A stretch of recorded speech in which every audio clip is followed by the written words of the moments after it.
Assalamualaikum warahmatullahi wabarakatuh. Perkenalkan, nama saya Rahmat Imula. Saya dari kelas A, Pendidikan Sejarah, Fakultas Ilmu Sosial. Di sini saya akan mereview jurnal yang berjudul Kontekstualisasi Kehidupan Masa Praksara di Indonesia, volume 1 nomor 2, April 2018 oleh MS Mitchell Vinco. Jurnal ini bertujuan untuk mendeskripsikan dan menganalisis kontekstualisasi yang dilakukan penulis buku teks pelajaran sejarah Indonesia. Kontekstualisasi merupakan sebuah cara untuk mengaitkan konteks yang awalnya di luar subjek menjadi konteks yang dapat dimengerti oleh subjek. Artikel ini akan melakukan analisis terhadap pilihan-pilihan diksi yang digunakan penulis buku teks dan menganalisis pengaruh apa yang dapat muncul dari pilihan diksi tersebut. Dalam melakukan analisis tersebut, penulis artikel ini sangat memperhatikan diksi-diksi yang mengandung unsur menilai yang dilakukan oleh penulis buku teks. Dengan memperhatikan pilihan-pilihan kata yang mengandung penilaian, artikel ini akan menganalisis kontekstualisasi buku teks.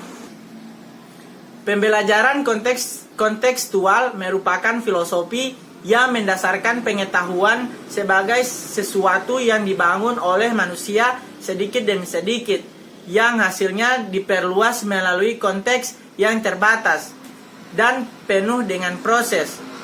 Pembelajaran kontekstual mengandung prasyarat yang berbeda di setiap tempat, yaitu keberadaan, pengalaman, atau konstruksi sejarah yang sangat beragam. Karena materi praksara merupakan materi yang fakta-faktanya berasal dari zaman yang sangat lampau, mulai dari jutaan sampai puluhan ribu tahun yang lalu.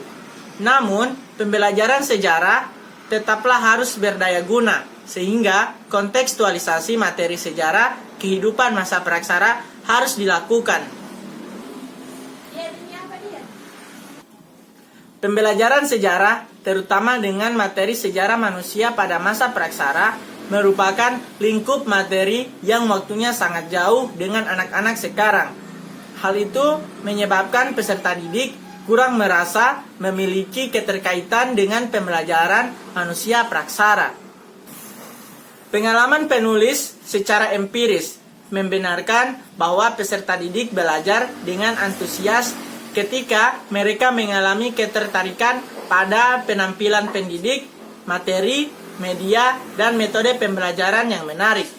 Selain itu, peserta didik juga mengalami ketertarikan dengan wacana-wacana yang terkait dengan diri mereka seperti kebudayaan populer, permasalahan remaja, permasalahan lingkungan di sekitar mereka, sejarah lokal, dan pembelajaran yang kontekstual.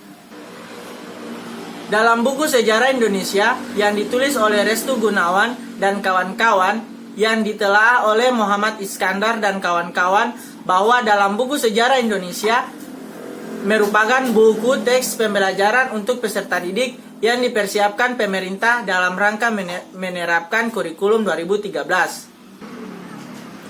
Dalam kontekstualisasi masa praksara, yang pertama yaitu posisi geografis Indonesia.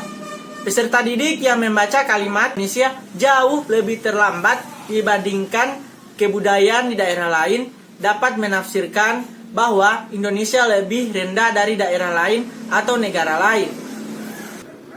Masuknya sebuah kebudayaan masyarakat ke dalam masa aksara bukanlah perlombaan, melainkan keunikan yang syarat dengan kearifan lokal.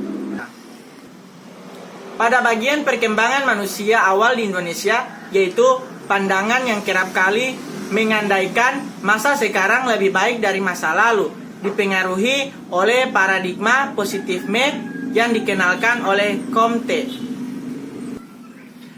Pengukuran tentang kebudayaan yang lebih tinggi atau lebih rendah harus dijelaskan secara jelas dengan teori-teori yang beragam. Generasi pada masa sekarang yang gemar menggunakan gawai berbasis internet tidak dapat dikatakan berkebudayaan lebih tinggi dari kelompok-kelompok Proto-Melayu di masa praksara yang menggunakan teknologi dari batu. Selanjutnya, pada bagian ilmu pengetahuan dan teknologi, yaitu jika dikontekstualisasikan dengan masa praksara, penemuan api oleh manusia purba memang sebuah inovasi yang mampu mengubah sejarah. Penemuan api membuat manusia praksara berhasil memenangkan persaingan dengan makhluk-makhluk pramanusia dan non-manusia untuk memiliki sumber daya alam. Pada bagian nilai moral dan etika, yaitu kontekstualisasi, nilai-nilai moral dan etika dapat disimak dari kutipan berikut. Nenek moyang orang Indonesia di masa lampau telah menjalani sejarah yang amat panjang dan berat dengan segala tantangan zaman yang dihadapi pada masanya. Semua itu berlangsung dengan cara yang tak mudah dan memakan waktu yang lama, bahkan ribuan tahun. Penulis buku teks ingin menanamkan tentang perjuangan dan kerja keras yang tidak kenal lelah, yang membuat Indonesia sampai pada detik ini. Peserta didik diajak untuk menginternalisasikan nilai yang sama supaya Indonesia dapat terus berkembang. Selanjutnya, pada bagian kesimpulan, yaitu pembelajaran sejarah, terutama dengan materi sejarah manusia pada masa praksara, merupakan lingkup materi yang waktunya sangat jauh dengan anak-anak saat sekarang.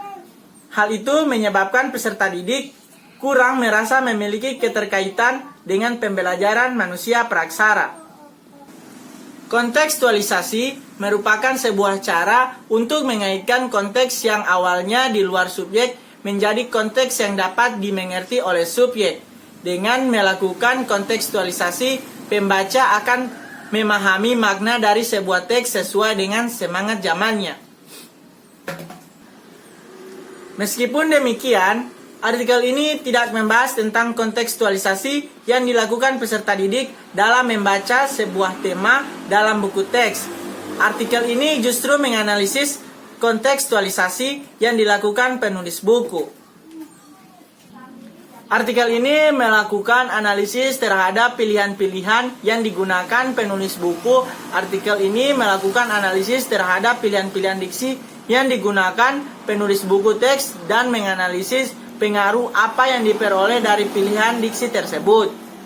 Dalam melakukan analisis tersebut, artikel ini sangat memperhatikan diksi-diksi yang mengandung unsur-unsur menilai. Sekian hasil dari review saya kali ini. Mohon maaf apabila ada kekurangan, kesalahan kata atau pengucapan. Wabillahi taufik wal hidayah. Wassalamualaikum warahmatullahi wabarakatuh.